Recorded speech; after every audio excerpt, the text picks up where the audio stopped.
أعوذ بالله من الشيطان الرجيم. بسم الله الرحمن الرحيم. كافها يا عين صاد ذكر رحمة ربك عبده زكريا إذ نادى ربه نداء خفيا قال رب إني وهن العظم مني واشتعل الرأس شيبا ولم أكن بدعائك رب شقيا وإني خفت الموالي من ورائي وكانت امرأتي عاقرا فهب لي من لدنك وليا يرثني ويرث من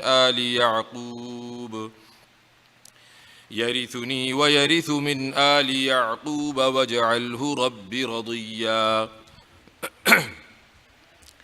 يا زكريا إنا نبشرك بغلام اسمه يحيى لم نجعل له من قبل سميا قال رب أنى يكون لي غلام وكانت امرأتي عاقرا وقد بلغت من الكبر عتيا قال كذلك قال ربك هو علي هين وقد خلقتك من قبل ولم تك شيئا قال رب اجعل لي آية قال آيتك ألا تكلم الناس 3 ليال سويا فخرج على قومه من المحراب فأوحى إليهم أن سبحوا بكرة وعشيا يا يحيى خذ الكتاب بقوة وآتيناه الحكم صبيا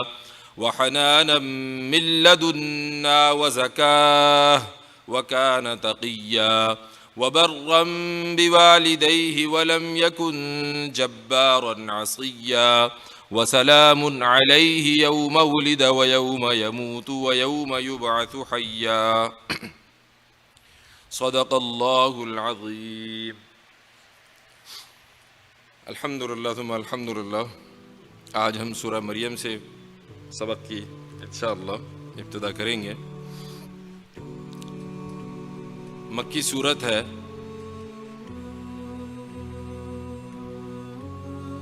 اور 98 آیتوں کی سورت ہے. کاف ہا یا عین صاد،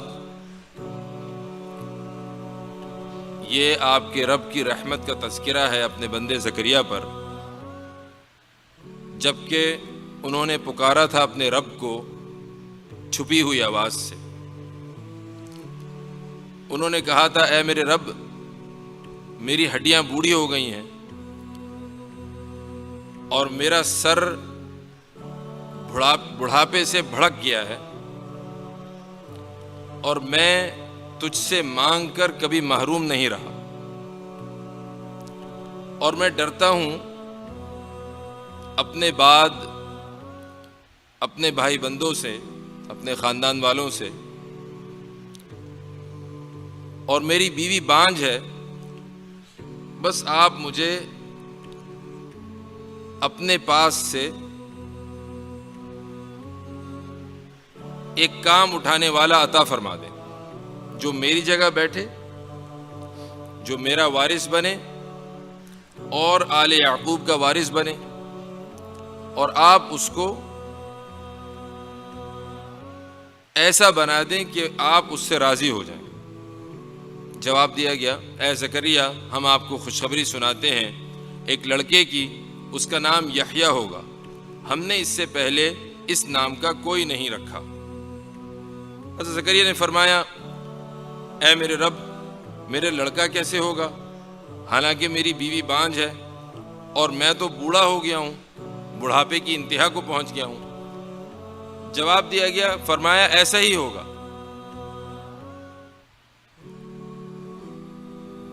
فرمایا آپ کے رب نے یہ میرے اوپر آسان ہے، اور تمہیں بھی تو اس سے پہلے پیدا کیا گیا تھا جبکہ تم کوئی چیز نہ تھے.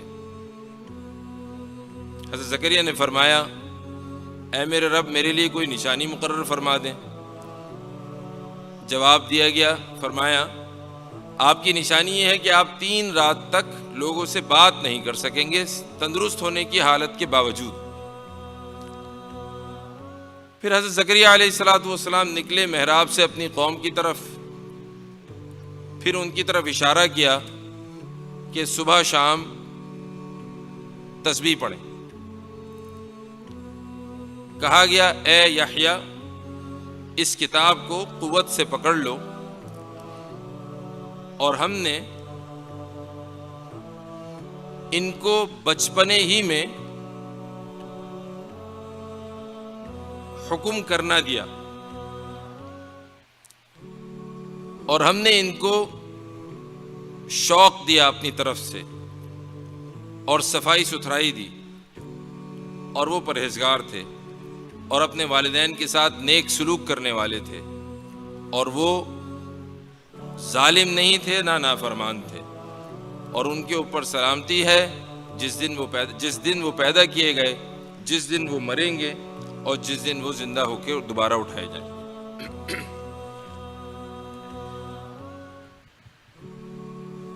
سورہ مریم کا تھوڑا تعارف کر لیں، پھر انشاءاللہ آیتوں کے اوپر بات کریں گے۔ اللہ تعالیٰ صحیح بات کرنے کی، صحیح الفاظ کے ساتھ صحیح بات کہنے کی توفیق عطا فرمائے، آمین یا رب العالمین۔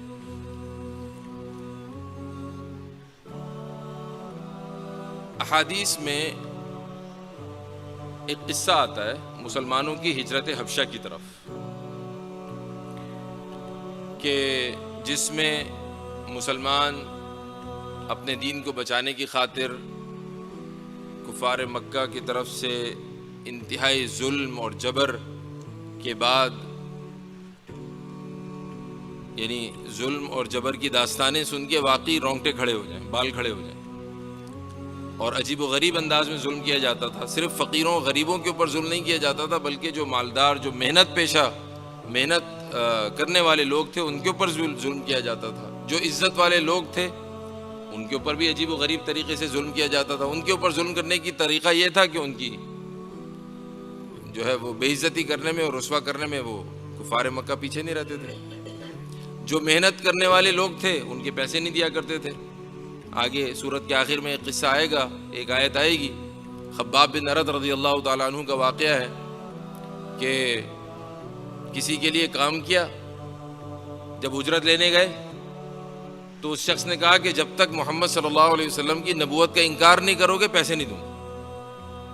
یعنی اس طریقے سے تنگ کیا جاتا تھا لوگوں کو، اور غریب مسلمانوں کا، غلاموں کا تو ان کے اوپر تو ظلم و جبر کا تو کہنا۔ پر کفار مکہ نے مشورے سے جو ہے وہ کچھ سردار لوگ بھیجے، تحائف دے کر بھیجے نجاشی بادشاہ کی طرف، اور ان سے یہ کہا کہ کچھ یہ لونڈے لپاڑے قسم کے لوگ ہمارے یہاں سے بھاگ کے آپ کی طرف آ گئے اور بڑی عجیب و غریب قسم کی باتیں کرتے ہیں، آپ سے درخواست ہے کہ آپ ہمیں ہمارے حوالے کر دیں۔ نجاشی بادشاہ تھا صلح جو عقل مند بادشاہ تھا، اس نے کہا دیکھو اگر یہ میرے پاس آئے ہیں تو جب تک کہ میں ان کی بات نہ سن لوں میں ان کو تمہارے حوالے نہیں کروں گا۔ ان کو بھی بلایا گیا، ان سے بات چیت ہوئی، نجاشی نے کہا نہیں ایسی کوئی بات نہیں، آپ لوگ جائیے، ہم ان کو۔ نجاشی جو ہیں وہ عیسائی تھے، حضرت عیسیٰ کے پیروکاروں میں سے تھے، ماننے والوں میں سے تھے، تو یقیناً نجاشی جو ہے وہ جب مسلمانوں کا عقیدہ سنے گا تو بدک جائے گا۔ اب یہ بات ظاہر ہے مسلمان ہیں، ریفیوجی ہیں، ایک امتحان ہے گویا کہ امتحان مسلمان کے لیے کہ اس وقت ہم پناہ گزین ہونے کی حالت میں ہیں، کسی دوسرے کے ملک میں ہیں، اور تقاضا یہ آ جائے کہ ہمارا جو مذہب ہے تمہاری اس کے بارے میں کیا رائے ہے۔ اور معاملہ یہ ہے کہ اگر وہ بات نہیں کی گئی جو بادشاہ سننا چاہتا ہے تو شاید ہمیں ان کے حوالے کر دیا جائے گا۔ لیکن مسلمانوں کی اپنے دین کے اوپر جماؤ اور سچ بولنے کے اوپر جماؤ، یعنی دیکھ کر حیرت ہوتی ہے مسلمانوں نے باہم مشورے سے سورہ مریم کی تلاوت شروع کی۔ سورہ مریم کی تلاوت یہ پہلے دوسرے رکوع تک جتنی بھی تلاوت کی گئی، اس کے بعد روایت میں ایسا آتا ہے کہ نجاشی نے یہ پوری سورت سن کر، یہ جتنی بھی سورت کی تلاوت کی گئی وہ سن کر ان کی آنکھوں میں آنسو آ گئے، اور انہوں نے زمین پر سے ایک تنکا اٹھایا، انہوں نے کہا کہ حضرت عیسیٰ جو ہیں وہ جو بھی کچھ تم نے بتایا ہے وہ اللہ کے یہاں اس تنکے سے بھی زیادہ زائد نہیں ہے۔ اور کفار مکہ کو کہا کہ بھئی تب آپ لوگ تشریف لے جائیں، اور مسلمانوں کو کہا کہ اب آپ لوگ یہاں پہ رہتے رہیں جب تک آپ رہنا چاہیں، میرے موجودگی میں آپ کا کوئی بال بیگا نہیں کر سکتا۔ بہرحال اس واقعے سے معلوم یہ ہوتا ہے کہ یہ سورت ہجرت حبشہ سے پہلے کی نازل کی ہوئی ہے، اور اللہ سبحانہ و تعالیٰ نے گویا کہ زاد راہ کے طور پر، یقیناً یہ معاملہ پیش آنا تھا اور اللہ تعالیٰ کے علم میں تھا، زاد راہ کے طور پر مسلمانوں کو یہ سورت گویا کہ مسلمانوں کو تحفے کے طور پر، زاد راہ کے طور پر عطا فرما دی، اور مسلمانوں کے دل میں یہ خیال بھی ڈال دیا کہ اس سورت کی تلاوت کریں، جس سے حضرت عیسیٰ ابن مریم علیہ الصلوۃ والسلام کی حقیقت جو ہے وہ ان کے سامنے بھی آ گئی، اور مسلمانوں کے لیے سچ بولنے کا گویا کہ انعام بھی مل گیا ان کو۔ اس سورت کے اندر انبیاء علیہ الصلوۃ والسلام کے، چند انبیاء علیہ الصلوۃ والسلام کے قصے تو تفصیلی ہیں۔ حضرت زکریا علیہ الصلوۃ والسلام، ان کا قصہ، ان کی زندگی کا ایک واقعہ جس کو بار بار قرآن پاک نے مختلف جگہوں پر تذکرہ کیا ہے، یہاں پر بھی ہے، سورہ آل عمران میں بھی ہے، سورہ انبیاء میں بھی ہے، وہ ہے حضرت مریم علیہ السلام، ان کی زندگی کا ایک خاص واقعہ وہ بھی اس میں موجود ہے۔ حضرت ابراہیم علیہ الصلوۃ والسلام کی زندگی کا ایک خاص واقعہ اس صورت میں موجود ہے، اور بھی مزید کچھ انبیاء علیہ الصلوۃ والسلام کے تذکرے ہیں، لیکن وہ اجمالی ہیں، ان کی کچھ صفات، کچھ خصوصیات بتائی گئی ہیں، لیکن بعض انبیاء جن کا میں نے ابھی نام لیا، ان کی زندگی کے کچھ خاص پیش آنے والے واقعات اس صورت میں بتائے گئے، اور اگر ان واقعات کو ذرا اکٹھا کر کے ایک کاغذ کے اوپر رکھا جائے تو یہ کہنا پڑے گا کہ کسی ایک انسان کی زندگی میں یا مختلف انسانوں کی زندگی میں وہ واقعات پیش آ سکتے ہیں، اور ان واقعات کا بتایا جانا گویا کہ ہمارے لیے مشعل راہ ہے، ہمارے لیے گویا کہ نور ہدایت ہے، کہ دیکھو یہ واقعات تو انبیاء علیہ الصلوۃ والسلام کی زندگیوں میں بھی پیش آئے ہیں، تو اگر تمہاری زندگی میں کبھی یہ واقعہ پیش آ جائے تو پھر یہ ہے ہمارے لیے ہدایت۔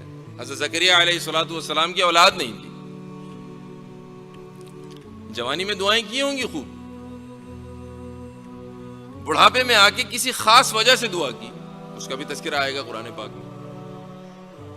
حضرت مریم کے اوپر کس شاندار درجے کی، اعلیٰ درجے کی تہمت لگائی گئی۔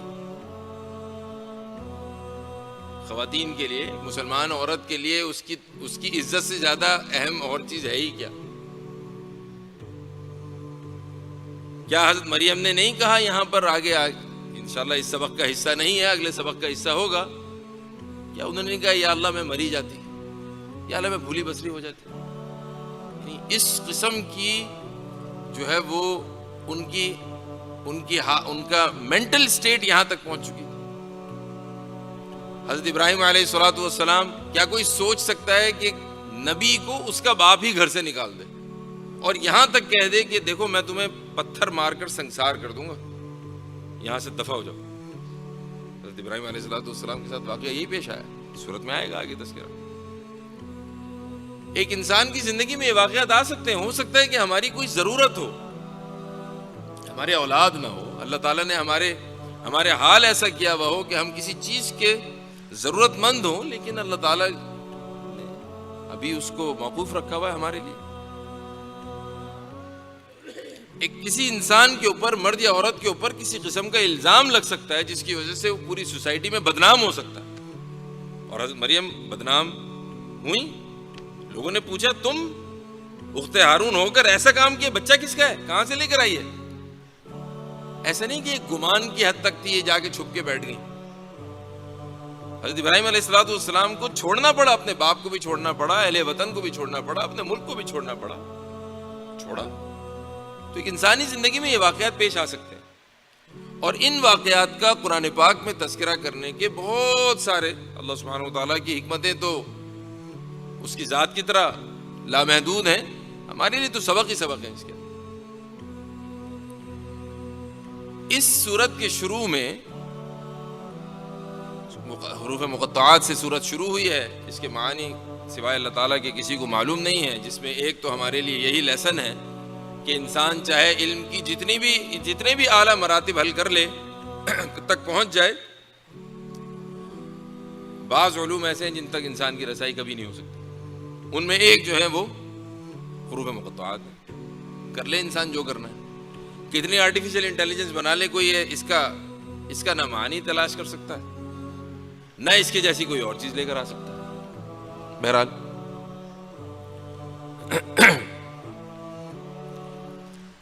اس سورت کے شروع میں جو حضرت زکریا علیہ الصلاۃ والسلام کی زندگی کا خاص واقعہ ادھر پیش کیا گیا ہے، وہ یہ ہے کہ حضرت زکریا علیہ الصلاۃ والسلام بوڑھے ہو چکے تھے. بعض روایت میں آتا ہے کہ 70 برس کی عمر تھی، 80 برس کی عمر تھی، یا 110 برس کی عمر تھی، اور ان کی بیوی کی عمر جو تھی وہ تقریباً 98 سال تھی. بہرحال عمر جو بھی ہو، بوڑھے آدمی تھے. اسباب عادیہ، اسباب ظاہریہ کے اعتبار سے ان کے اولاد نہیں ہو سکتی، ممکن ہی نہیں تھا. بیوی بھی بانجھ ہے، خود بھی جو ہے وہ اب وہ قدرت نہیں رہی کہ جس سے جو ہے وہ عورت کو حمل ٹھہر سکے. بہت ممکن ہے کہ جوانی میں انہوں نے دعائیں کی ہوں. اگر جوانی میں دعائیں کی ہوں گی، بیوی کے بانجھ ہونے کا پتہ چلا، صبر کیا ہوگا، تو ہمارے لیے صبر کی تعلیم آ گئی. بس اب کیا واویلا مچاتے رہیں، ہمارے بچہ نہیں ہوتا، بس صبر کیا ہوگا. اور اگر جوانی میں دعائیں نہیں کی تب بھی صبر کی تعلیم ہے. لیکن آخری عمر میں آ کر دعا کس لیے کرنی پڑی؟ دینی منفعت کی خاطر دعا کرنی پڑی. فرمایا یا اللہ، یہ بنی اسرائیل کی باقی اولاد سے مجھے کوئی امید نہیں ہے. یہ نبوت جو ہمارے خاندان میں چل رہی ہے، یہ دعوت و تبلیغ کا کام جو ہمارے خاندان میں چل رہا ہے، اس کو اٹھانے والا دور دور تک کوئی نظر نہیں آتا. چاہتے تو یہ دعا کر سکتے تھے، یا اللہ بنی اسرائیل کے 12 خاندان ہیں، کسی ایک میں تو کوئی بچہ، کوئی جوان ایسا نظروں میں آ جائے، کسی کو ہدایت دے دیں. دعا بھی وہ مانگی جو اسباب عادیہ کے بالکل برخلاف. خود کو بھی معلوم ہے کہ نہیں ہو سکتا بچہ. ہمیں تعلیم کیا ملی اس میں؟ ہمارے لیے سبق لینے کی کیا چیز ہے؟ انبیاء علیہم الصلاۃ والسلام اپنی زندگی کے کسی بھی موڑ پر اللہ تعالیٰ کی رحمت سے مایوس نہیں ہوئے. اگر اللہ تعالیٰ کی رحمت سے مایوس ہوتے تو شاید یہ دعا کر لیتے، یا اللہ بنی اسرائیل کے 12 خاندانوں میں سے کسی ایک کو نبی مقرر فرما دیں. دعا بھی مانگی تو وہی مانگی، اور یہ انہوں نے اپنا بیٹا ہی مانگا ہے، یہ کوئی اور شخص نہیں مانگا. کیونکہ دوسری جگہوں پر ہے ربی لا تذرنی فردا وانت خیر الوارثین، دوسری جگہوں پر ہے ربنا من لدنک ذریۃ طیبہ، یا اللہ مجھے اپنی طرف سے جو ہے وہ ذریہ طیبہ، پاکیزہ اولاد عطا فرما دے. یا اللہ مجھے اکیلا نہ چھوڑنا، ربی لا تذرنی فردا، یا اللہ مجھے اکیلا نہ چھوڑنا. تو بیٹا ہی مانگا تھا. لیکن بیٹا اپنا نام نسب چلانے کے لیے نہیں مانگا تھا، بیٹا مانگا تھا دینی منفعت کی خاطر. اس دعا سے پہلے حضرت زکریا علیہ الصلاۃ والسلام نے، اللہ تعالیٰ نے گویا کہ ہمیں دعا کے آداب سکھا دیے انبیاء علیہ الصلاۃ والسلام کی زندگیوں سے. دعا میں وسیلہ پیش کیا جاتا ہے نا، دعا میں بعض حضرات جو ہیں وہ وسیلہ پیش کرتے ہیں مخلوق کا. انبیاء علیہ الصلاۃ والسلام نے عجیب وسیلے پیش کیے. توسل، سب سے پہلے وسیلہ تو زکریا علیہ الصلاۃ والسلام نے یہ پیش کیا، یا اللہ میں ضعیف ہوں، یا اللہ میں بوڑھا ہوں، کچھ ہے ہی نہیں. اگلا جو ہے وہ وسیلہ اس بات کا پیش کیا کہ یا اللہ میری دعا تو نے کبھی رد نہیں کی ہے.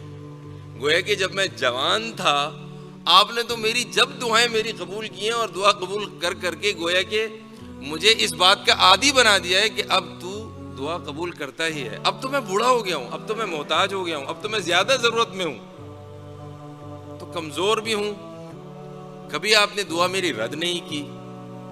اور اب جو مجھے ضرورت ہے نا وہ میری دینی منفعت کے لیے مجھے ایک بیٹا چاہیے.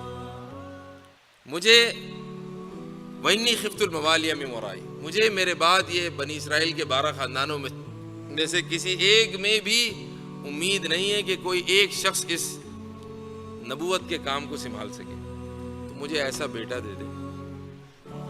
حضرت شاہ صاحب نے ادھر تفسیر میں لکھا کہیں کہ عجیب چیز، مانگنے پر حضرت زکریا علیہ السلام کو حیرت نہیں ہوئی۔ ہم میں سے کوئی کو مانگے یا اللہ ہمیں 100 سال کی عمر میں کوئی آدمی جو ہے وہ بچہ مانگے تو اس کو حیرت ہوگی میں مانگ کیا رہا ہوں، ان کو کوئی حیرت نہیں ہوئی۔ لیکن جب بشارت ملی نا تب حیرت ہوئی، لیکن حیرت اس بات بھی نہیں ہوئی کہ اللہ تعالیٰ ہے یا اللہ تو یہ کر سکتا ہے، نا اس کا مقام پر انشاءاللہ بات کریں گے۔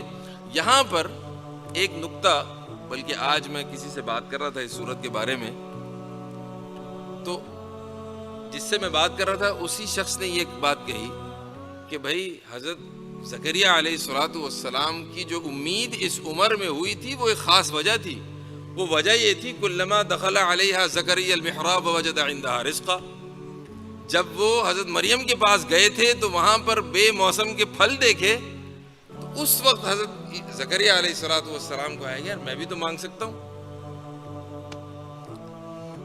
اس کا جواب ظاہر ہے مجھے اس وقت دینا تھا، کیونکہ میرے سامنے یہ سوال آیا۔ کہنے والے کا سوال یہ تھا، یا اس کے اوپر اشکال، سمجھنے کی بات اشکال یہ تھا کہ بھائی ہمارے پاس تو ایسا کوئی دلیل نہیں آتی کہ جس سے ہمارا یقین اور اللہ تعالیٰ کے اوپر توکل ایسا بڑھ جائے کہ ہم بھی بڑھاپے میں آ کے جو ہے نا وہ اللہ تعالیٰ سے مانگیں یا اللہ ہمیں بھی تو بچہ دے دے۔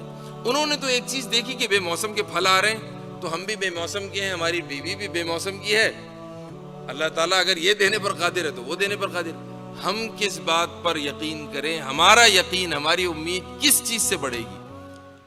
میں اس وقت گاڑی چلا رہا تھا، میں نے کہا یہ دیکھو یہ درخت ابھی 2 مہینے پہلے مرے پڑے ہوئے تھے، اب اس کے اندر جان آ گئی۔ قرآن پاک کی آیت پہ غور کیا تو اللہ تعالیٰ نے ہی اس کا جواب دے دیا۔ اللہ تعالیٰ نے فرمایا، جب حضرت زکریا علیہ السلام نے اس پر جو ہے وہ تعجب کا اظہار کیا، پوچھا کیسے ہوگا، تو فرمایا کہ تم بھی تو کچھ نہیں تھے، تمہیں بھی تو پیدا کیا تھا، تم کہاں سے آ گئے؟ بہرحال اس حضرت زکریا علیہ السلام کے اس پورے واقعے کے اندر اور ان کے اس اظہار کے اندر کہ میں خود بھی ضعیف ہوں، میری بیوی بھی بانجھ ہے، بچہ ہو نہیں سکتا، لیکن اسی حال کے اندر دینی منفعت کی خاطر آپ مجھے ایک بچہ دے دیں۔ اور پھر جس حال میں سورہ آل عمران میں بتایا گیا کہ حضرت زکریا علیہ السلام وهو قائم یصلی فی المحراب ان اللہ یبشرک بیحییٰ مصدقا، کہ ان کو حالت نماز میں گویا کہ جو ہے وہ حضرت یحییٰ علیہ السلام کی بشارت دی گئی۔ یہاں پر ایک خاص بات اور جو ہے وہ اسی اسباب عادیہ سے متعلق ذرا سمجھ لیجئے، فَهَبْ لِي مِن لَّدُنْكَ وَلِيًّا، یہاں پر اللہ تعالیٰ سے جو انہوں نے دعا کی ہے نا، اپنے 3 توسل وسیلے پیش کرنے کے بعد، اپنے ضعف کا اور اس بات کا کہ آپ نے کبھی میری دعا ردی نہیں کی، اور اس بات کا کہ جو چیز میں مانگ رہا ہوں وہ دینی منفعت کی خاطر مانگ رہا ہوں، دعا اس کے بعد پیش کی گئی ہے، اور دعا کے الفاظ ہیں فَهَبْ لِي مِن لَّدُنْكَ۔ یہ لفظ لدن جو ہے نا، لدن، یہ بڑا عجیب و غریب لفظ ہے۔ اس کا بعض حضرات نے ترجمہ کیا ہے اردو میں، مختلف تفاسیر میں نے دیکھی، اس کا ترجمہ کیا کیا؟ اپنے خاص فضل سے عطا فرما دے، یعنی وہاں پر یہ لفظ آیا ہے، قرآن پاک میں مختلف جگہوں پر آیا ہے، سورہ کہف میں بھی آیا تھا۔ یہ لفظ وہاں پر استعمال کیا جاتا ہے جہاں پر اسباب عادیہ، ظاہری اسباب کے برخلاف اللہ تعالیٰ کی طرف سے اگر کوئی کام وجود میں آئے تو وہاں پر لفظ استعمال ہوتا ہے لدن۔ ایک اور لفظ استعمال ہوتا ہے، کہیں آپ حضرات نے سنا ہوگا، علم لدنی، وہ خاص علم جو اللہ تعالیٰ بغیر اسباب عادیہ کے کسی کو عطا فرما دے۔ حضرت خضر علیہ السلام بھی جو ہے وہ انہی میں سے تھے۔ انبیاء علیہ السلام کے پاس جو علوم دیے جاتے ہیں وہ بھی وہ ہے کہ علم لدنی ہی کی ایک قسم ہوتی ہے کہ اللہ سبحانہ و تعالیٰ جو ہے وہ بغیر کسی اسکول جائے، بغیر کسی جو ہے وہ مکتب کے، بذریعہ وحی یا بذریعہ وحی کے جو بھی طریقے ہوں، ٹھیک ہے، مختلف طریقوں سے وحی اترا کرتی ہے، اس طریقے سے اللہ تعالیٰ جو ہے وہ انبیاء علیہ السلام کو علوم دے دیا کرتے ہیں۔ تو یہاں پر بھی جو لفظ استعمال کیا وہ یہ استعمال کیا کہ من لدنک ولیًا، اپنے خاص فضل سے، یعنی مجھے معلوم ہے کہ ہمارے یہاں بچہ ہو نہیں سکتا، لیکن تو اسباب کا محتاج نہیں ہے، اگر تو نے اپنا خاص فضل فرما دیا تو اسباب عادیہ کے برخلاف ہی یہ کام ہو سکتا۔ اس کے بعد پھر کچھ باتیں جو ہیں وہ حضرت یحییٰ سے متعلق ہیں، ان کی کچھ صفات کا بیان کیا گیا ہے ادھر، اور اللہ سبحانہ و تعالیٰ نے بتایا کہ حضرت زکریا علیہ السلام کو بشارت دی گئی، اور یہ بات بھی بتائی گئی کہ حضرت یحییٰ علیہ السلام کا نام جو تھا وہ اس سے پہلے اللہ سبحانہ و تعالیٰ نے اس نام کا کوئی آدمی گویا کہ بہت نادر نام رکھا گیا تھا، اور یہ نادر نام رکھنے سے حضرت یحییٰ علیہ السلام کی عظمت کا اظہار تھا گویا کہ۔ انہوں نے پوچھا یا اللہ میرے بچہ کیسے ہوگا؟ اب آیا سوال، یا اللہ میرے بچہ کیسے ہوگا؟ یہ سوال اس لیے نہیں تھا کہ حضرت زکریا علیہ السلام کو گویا کہ اللہ تعالیٰ کی قدرت کے اوپر کوئی شک تھا۔ حضرت ابراہیم علیہ السلام نے بھی سوال کیا تھا یا اللہ تو زندہ کیسے کرتا ہے مردوں کو؟ فرمایا ایک پرندہ لو، اس کو کاٹو، اس کے ٹکڑے کر کے کیا کرو، پہاڑ کے اوپر رکھ دو، پھر آواز لگاؤ، سب واپس آ جائیں گے تمہارے پاس، وہ پرندہ واپس آ جائے گا۔ اور پھر یہ بھی پوچھا اللہ تعالیٰ نے کیوں پوچھ رہے ہو؟ فرمایا ولیکن لیطمئن قلبی، اپنی اطمینان قلب کے لیے پوچھ رہا ہوں، مجھے معلوم ہے آپ زندہ کریں گے، بس یہ پوچھ رہا ہوں آپ وہ زندہ ہونے کی کیفیت کیا ہوگی؟ تو یہی بات جو ادھر کہی گئی ہے کہ یا اللہ میرے بچہ کیسے ہوگا، اس کی کیفیت کیا ہوگی؟ کیا ہم دونوں میاں بیوی جوان ہو جائیں گے؟ کیا میں دوسری شادی کروں گا؟ کیا میری بیوی کے اندر کوئی خاص صفت پیدا ہو جائے گی؟ کیا صورت اختیار کی جائے گی آپ کی طرف سے کہ جس سے ہمیں بچہ ہو جائے گا؟ یہ نہیں کہ اللہ تعالیٰ کی قدرت کے اوپر کوئی شک تھا، صرف یہ بات پوچھی، اور ایسا سمجھ لیجئے انسانی فطرت ہے، اگر آپ کو یہ بات بتا دی جائے کہ آج آپ کو یہ ایک بات آپ کے ساتھ جو ہے نا آپ کو گھر میں ملے گی، تو انسان چاہتا ہے کہ پوچھے بھائی یہ کیسے ہوگا، میں تو وہاں تھا، ایسا ہمیں تو نہیں بتایا گیا، ہم تو وہیں تو انسانی فطرت تقاضا کرتی ہے کہ مزید تفصیلات ذرا اس کے بارے میں پتہ چل جائے تاکہ یقین پکا ہو جائے، تاکہ یقین مضبوط ہو جائے۔ تو یہاں پر یہ پوچھا گیا کہ اللہ ہم تو بوڑھے ہیں، ہماری بیوی بھی بانجھ ہے، یہ بچہ ہوگا کیسے؟ اللہ تعالیٰ نے فرمایا ایسے ہی ہوگا بھائی، جیسا بتایا ایسے ہی ہوگا، اور تم دونوں جس حال میں ہو، تم بھی بوڑھے ہی رہو گے اور تمہاری بیوی بھی کی حالت بھی بانجھ ہی رہے گی، اور نہ ہی تو تم کوئی دوسری بیوی لے کر آؤ گے۔ قال کذالک، پھر اللہ تعالیٰ نے یہ بھی جواب دیا، فرمایا یہ بات بہت آسان ہے، اور کیا تم نے دیکھا نہیں میں نے تمہیں کیسے پیدا کیا؟ تم بھی تو کچھ نہیں تھے، وقد خلقتک من قبل ولم تک شیئا، میں نے اس سے پہلے آپ کو بھی تو پیدا کیا اور آپ بھی تو کوئی چیز نہیں تھے۔ فرمایا وہی بات انسانی فطرت، اچھا کوئی نشانی تو بتا دو بھائی، کوئی ہنٹ تو دے دو، رب اجعل لی آیا، کوئی نشانی تو بتائیں۔ فرمایا آپ کی نشانی یہ ہے کہ آپ صحیح سالم تندرست ہونے کی حالت میں آپ کی زبان کے اوپر کوئی فرق نہیں آئے گا، ایسا نہیں ہوگا کہ آپ گونگے ہو جائیں گے، ایسا نہیں ہوگا کہ آپ بیمار ہو جائیں گے، بلکہ صحیح سالم ہونے کی حالت میں آپ لوگوں سے 3 دن تک بات نہیں کر سکیں گے، اور یہ آپ کی نشانی ہوگی کہ حمل ٹھہر گیا۔ حمل ٹھہرنے کی علامات ہوا کرتی ہیں عورت کے اندر، اب عورت کے اندر حمل ٹھہرنے کی علامت کیا ہوگی؟ وہ تو بانجھ ہیں، تو ان کے لیے حمل ٹھہرنے کی علامت یہ بتائی گئی کہ آپ بات نہیں کر سکیں گے۔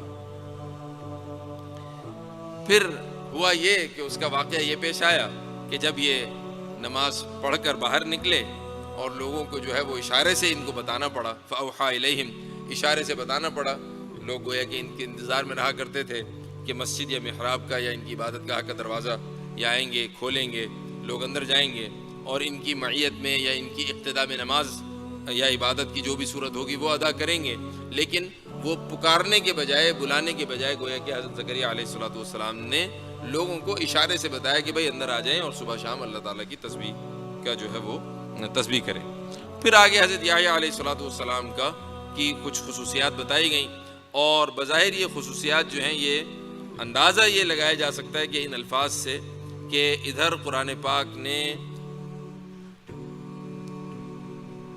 بائبل کے اندر جو انبیاء علیہ السلام کے اوپر جو غبار جو اچھالا گیا ہے اس کی کوئی انتہا نہیں ہے۔ کبھی دوران طالب علمی پڑھنے کا اتفاق ہوا تھا تو اس کے اندر جو انبیاء علیہ السلام کے بارے میں جو گندی جو انتہائی غلیظ قسم کی باتیں جو لکھی ہوئی ہیں ان سب کی تردید قرآن پاک نے کی ہے، اور یہاں پر حضرت یحییٰ علیہ السلام کے بارے میں بھی جو الفاظ قرآن پاک نے استعمال کیے ہیں ایسا سمجھ میں آتا ہے کہ یہ ان بدعقیدہ لوگوں کی اور ان بری باتوں کی گویا کہ تردید ہے جو بائبل میں موجود ہیں، یا اگر بائبل میں موجود نہیں ہیں تو کم از کم عیسائیوں کے اندر یہ باتیں حضرت یحییٰ علیہ الصلوۃ والسلام سے متعلق ان کی جو ہے وہ ان کے ذہنوں میں ہوں گی۔ فرمایا یا یحییٰ خذ الکتاب بقوہ، اس کتاب کو یعنی تورات کو طاقت سے پکڑیے، یعنی اس کے اوپر عمل کریں، اور ہم نے ان کو بچپنے ہی میں گویا کہ نبوت سے سرفراز فرمایا تھا۔ وآتیناہ الحکمہ، حکم جو ہے وہ بعض جگہ قرآن پاک میں نبوت سے بھی تعبیر کیا گیا ہے، اور بعض جگہ قرآن پاک میں وحی سے بھی تعبیر کیا گیا ہے، اور بعض جگہ قرآن پاک میں حکمت، عقل، دانشمندی سے بھی تعبیر کیا گیا ہے۔ وحنانا من لدنا وزکاہ، اور ہم نے ان کو حنان یعنی شفقت والا بنایا تھا، حنین شفقت والا بنایا تھا۔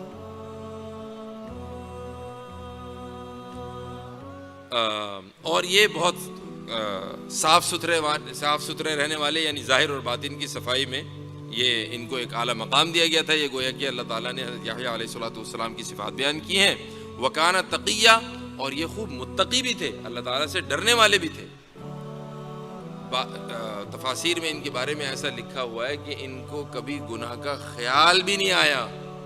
حضرت یحییٰ علیہ الصلوۃ والسلام کے بارے میں یہ بات جو پیچھے گئی تھی، لم نجعل لہ من قبل سمیہ، ان کے جیسا یا ان کے ہم نام ہم نے کوئی نہیں بنایا۔ گویا کہ یہ ان لوگوں میں سے ہیں کہ جن کو جو ہے وہ گناہ کا خیال بھی نہیں آیا۔ وبرا بوالدیہ، اور یہ اپنے والدین کے ساتھ بڑے نیک سلوک کرنے والے تھے۔ یہ ہیں وہ باتیں جن کا میں سمجھتا ہوں کہ بظاہر عیسائیوں کے عقیدے، بد عقیدہ جو ان کے بارے میں ہوگا، یا تورات کے اندر یا بائبل کے اندر جو ان کے بارے میں باتیں لکھی ہوں گی، گویا کہ یہاں پر اس کی تردید کی گئی ہے کہ یہ اپنے والدین کے ساتھ بڑے نیکی کرنے والے تھے، اور یہ ظالم نہیں تھے، اور نہ ہی تو یہ نافرمان، سرکش، ضدی نہیں تھے۔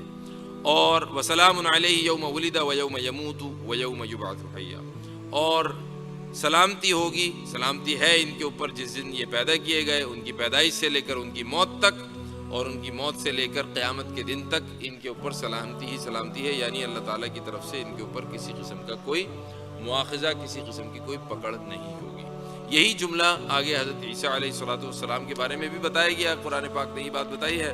اگلا رکوع جو ہے وہ حضرت مریم کے بارے میں ہے۔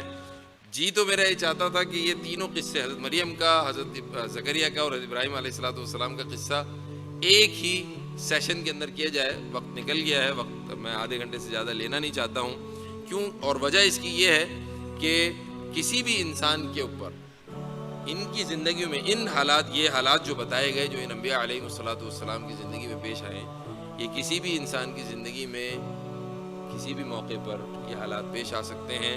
گویا کہ اللہ تعالیٰ نے ہمیں، اگر یہ حالات کسی شخص کے اوپر اللہ نہ کرے پیش آئیں، بہت سخت حالات ہیں، اگر یہ حالات پیش آ جائیں تو اللہ سبحانہ و تعالیٰ سے کسی بھی موقع پر رحمت کا دامن نہ چھوٹے۔ اللہ سبحانہ و تعالیٰ سے ہر وقت انسان امید ہی جو ہے وہ امید ہی لگا کر رکھے۔ اور دوسرا جو ہے وہ ہمیں اس کے اندر سبق یہ ملا، ہمارے لیے لیسن یہ ہے کہ اللہ تعالیٰ سے مانگنے کے بعد انشاءاللہ اللہ سبحانہ و تعالیٰ دعاؤں کو قبول فرماتے ہیں، بس انسان جلد بازی سے باز رہے۔ حضرت خباب بن ارت رضی اللہ تعالیٰ عنہ کا واقعہ، جن کا تذکرہ میں نے شروع میں کیا تھا، انہی سے ایک اور حدیث مروی ہے، اور اس کے اوپر سبق کو ختم کرتے ہیں انشاءاللہ، کہ جب یہ مکے میں پیش آنے والے حالات بہت ہی حد سے تجاوز کر گئے، کفار مکہ کی طرف سے انتہائی بدتمیزی، انتہائی ظلم، انتہائی جبر پیش آتا رہا، تو ایک دفعہ رسول اللہ صلی اللہ علیہ وسلم کے پاس گئے، فرمایا یا رسول اللہ حالات یہاں تک پہنچ چکے ہیں، آپ اللہ تعالیٰ سے دعا کیوں نہیں کرتے؟ آپ تو حق پر ہیں۔ تو رسول اللہ صلی اللہ علیہ وسلم روایت میں آتا ہے کہ ایسے جو ہے نا بیت اللہ کی دیوار سے ٹیک لگا کے بیٹھے ہوئے تھے، ایسے اٹھ کے بیٹھ گئے، اور پھر خلاصہ بتا رہا ہوں حدیث کا، کہ فرمایا تم لوگ جلدی کر رہے ہو، تم جلدی کر رہے ہو، یہ معاملہ ظاہر ہو کر رہے گا، اور اتنا امن و امان ہوگا کہ ایک عورت اس مقام سے اس مقام تک چلے گی اور اس کو سوائے اللہ تعالیٰ کی ذات کے اور کسی کا خوف نہیں ہوگا، لیکن تم لوگ جلدی کر رہے ہو۔ گویا کہ مسلمانوں کو، انسانوں کو اس بات کی تلقین کی گئی کہ جب اللہ تعالیٰ سے کوئی چیز مانگیں تو اللہ تعالیٰ کے فیصلے میں جلدی نہ کروائیں، اللہ تعالیٰ کے فیصلے میں یہ نہ سمجھیں کہ اللہ تعالیٰ کے فیصلے میں دیر ہے۔ ہم اردو میں جملہ کہا کرتے ہیں کہ اللہ تعالیٰ کے ہاں دیر ہے، اندھیر نہیں ہے۔ میں سمجھتا ہوں کہ یہ جملہ بھی گویا کہ اللہ تعالیٰ کے ہاں تو دیر بھی نہیں ہے، دیر تو ہمارے یہاں ہے، جلدی تو ہم مچا رہے ہیں، ٹھیک ہے، ہمارے اعتبار سے دیر ہے۔ اللہ تعالیٰ کے ہاں تو ہر چیز کا اجل مسمى، ہر چیز کا اجل جو ہے، وقت جو ہے وہ مقرر کر ہی دیا گیا ہے۔ تو ایک چیز کا جب وقت مقرر کر دیا گیا ہے، ایک چیز ہے، اب یہ جیسے ہمارا سبق ختم ہوتا ہے عام طور پر اسی وقت پر، تو اب اگر وقت سے پہلے اگر کوئی بچہ آ کر یہ کہے، ہمارے بچوں میں سے کوئی بچہ آ کے کہے کہ ابو جان آپ دیر لگا رہے ہیں، تو ہم یہ کہیں گے بھائی ہم دیر نہیں لگا رہے، ہمارے وقت کا سبق کا وقت یہی ہے، اسی وقت سبق ختم ہوتا ہے۔ بچے کے اعتبار سے تو ہم دیر لگا رہے ہیں، لیکن ہم تو اپنے اعتبار سے اپنے ٹائم کے مطابق چل رہے ہیں۔ تو اللہ تعالیٰ کے یہاں دیر ہے، اندھیر نہیں۔ یہ جملہ بھی ذرا جو ہے وہ اس کے زبان سے نکالنے سے پہلے ہمیں سوچ لینا چاہیے کہ ہم کہہ کیا رہے ہیں۔ بظاہر یہ جملہ جو ہے یہ بے ادبی معلوم ہوتا ہے، تو اس جملے سے ہمیں بچنا چاہیے۔